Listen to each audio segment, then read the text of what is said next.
السلام علیکم ورحمۃ اللہ وبرکاتہ۔ آپ کچھ دیر کے لیے کسی گوشہ میں بیٹھ جائیں اور انتہائی غور و فکر کے ساتھ ذرا سوچیں، خیال کریں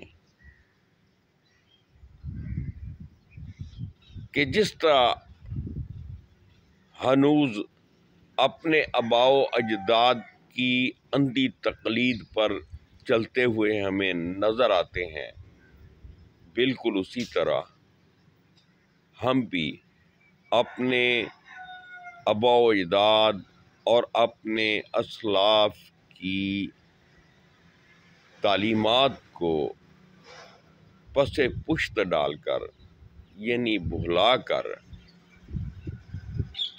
خواب خرگوش کے مزے لے رہے ہیں، بلکہ موجیں اڑا رہے ہیں۔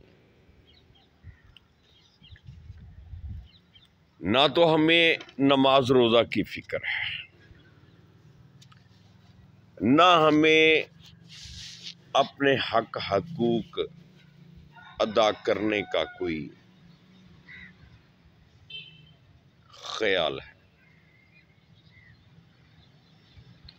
بس من مانیاں کرنی ہیں اور نفس پرستی کی انتہا ہے۔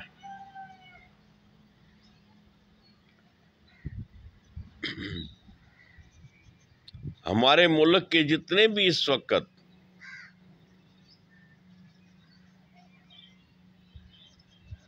باعث اقتدار لوگ ہیں اور جو اس سے پہلے تھے،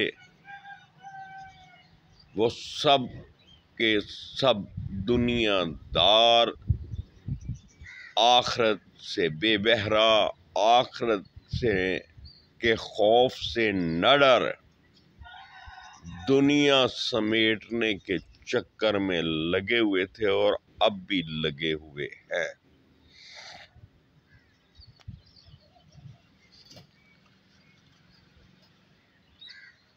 ہمارے سکولوں اور کالجوں کی، تعلیمی اداروں کی یہ حالت ہے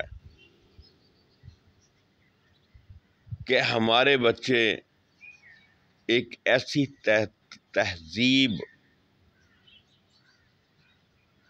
اور تعلیم و تربیت پا رہے ہیں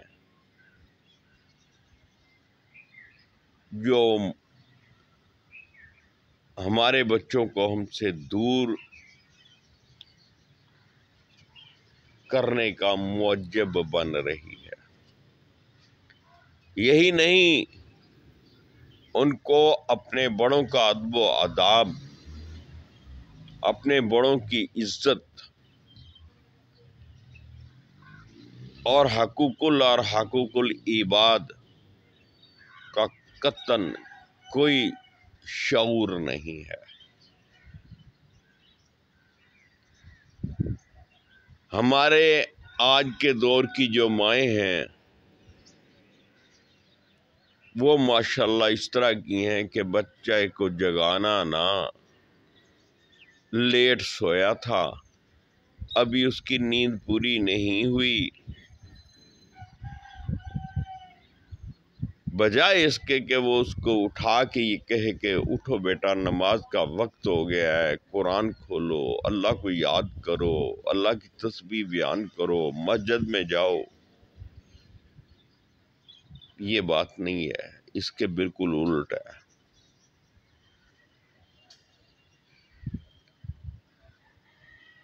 باپ اگر اپنے بچوں کو ڈانٹتا ہے تو ماں آڑے آ جاتی ہے۔ ہمارے گھروں کا ماحول خراب ہو چکا ہے۔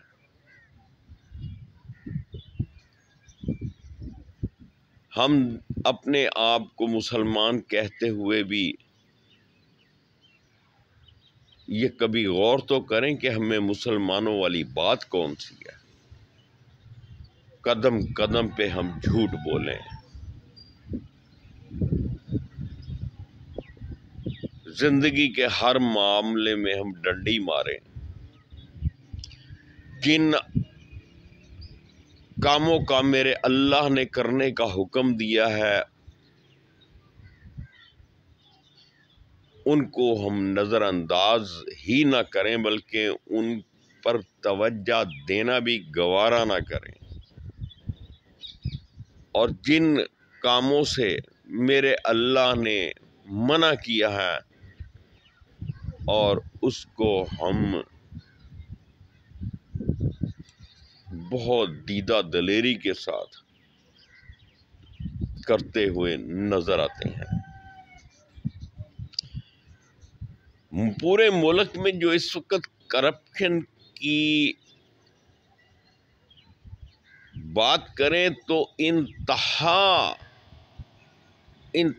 درجہ کی کرپشن ہے۔ ایک معمولی چھوٹے سے چھوٹی سیٹ پر بیٹھا ہوا بندہ، کرسی پر بیٹھا ہوا بندہ، اور ایک بڑی سے بڑی پوسٹ پہ پہنچا ہوا بندہ، اس معاملے میں سب کے ہاتھ رنگے ہوئے ہیں۔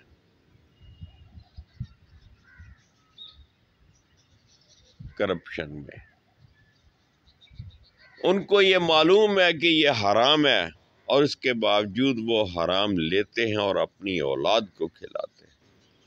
ان کو معلوم ہے کہ ہم حرام کا پیسہ لے رہے ہیں اور اس کے ساتھ وہ حج اور زکوٰۃ کرتے نظر آتے ہیں۔ یہ کیسی تعلیمات ہے؟ ان کو یہ خوف ہی نہیں ہے کہ ایک روز ایسا آنے والا ہے کہ جب میرے اللہ کی عدالت لگے گی کہ اور ہمارا کیا دھرا ہمارے سامنے لا کھڑا کیا جائے گا۔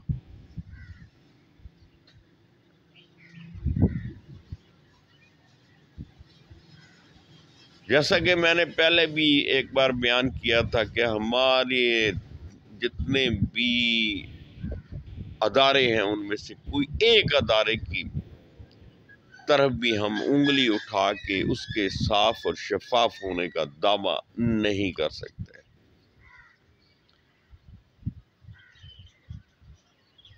جتنی بڑی پوسٹ پہ بندہ بیٹھا ہوا ہے اتنی بڑی وہ کرپشن میں ملوث ہے، اور اس کو اپنی موت یاد نہیں ہے۔ انسان کس لیے یہ سب کچھ جمع کرتا ہے؟ اپنی اولاد کے لیے، اپنے آنے والے، اپنی آسائشوں کے لیے،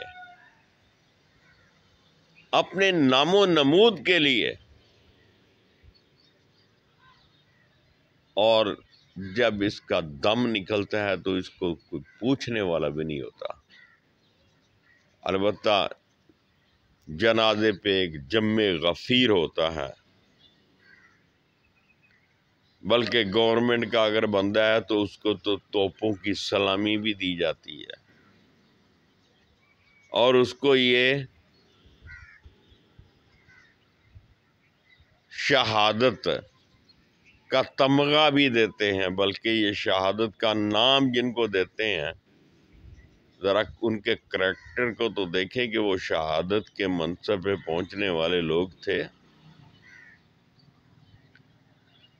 جو آدمی شراب کا رسیہ ہو، جو آدمی زنا کا رسیہ ہو، جو آدمی رشوت خور ہو، اور وہ کہیں مارا جائے تو وہ شہید ہے، اور جو اللہ کی راہ میں حق بات کہتے ہوئے اپنا حق مانگتے ہوئے اس دنیا سے رخصت ہو جائے وہ ہلاک ہو گیا۔ اس کو شہید نہیں یہ کہہ سکتے۔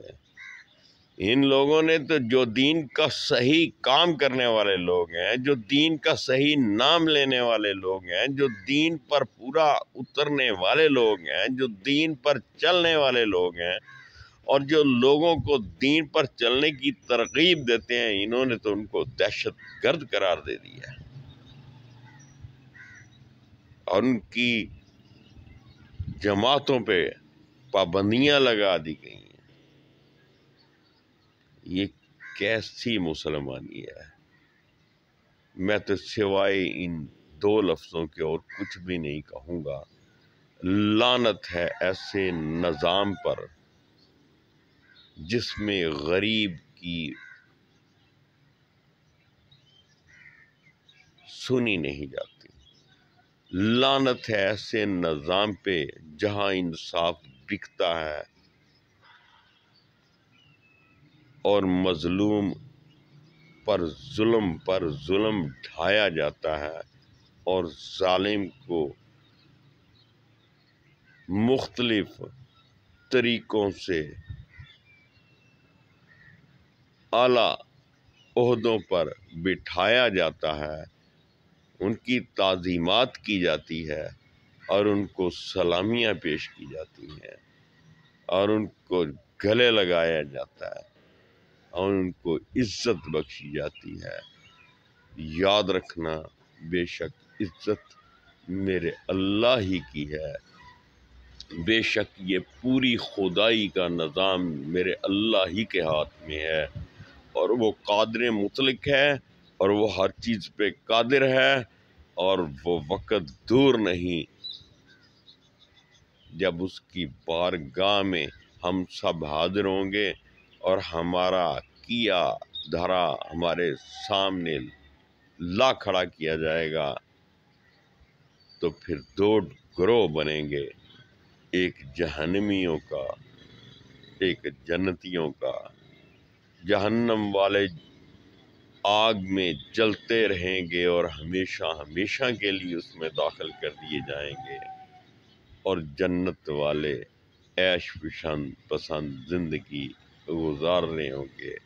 اللہ کا وعدہ پورا ہو چکا ہوگا اور ہر نیک لوگوں کو اس دم سلامتی کی دعا دی جائے گی اور وہ خوش و خرم اپنی دنیا میں جینا شروع کریں گے۔ بے شک میرے رب کی بات اٹل ہے اور وہ ہو کر رہے گی۔ اللہ تبارک و تعالی ہمیں اپنی حفظ و امان پناہ میں رکھے۔ اپنا خیال رکھیے گا، دعاؤں میں یاد رکھیے گا۔ ناچیز گناہگار ڈاکٹر خالد اقبال شاہین فرام فیصل آباد۔ WhatsApp number 0303635395۔ آپ کے مفید مشوروں کا ہمیشہ انتظار رہتا ہے۔ فی امان اللہ۔ اللہ حافظ۔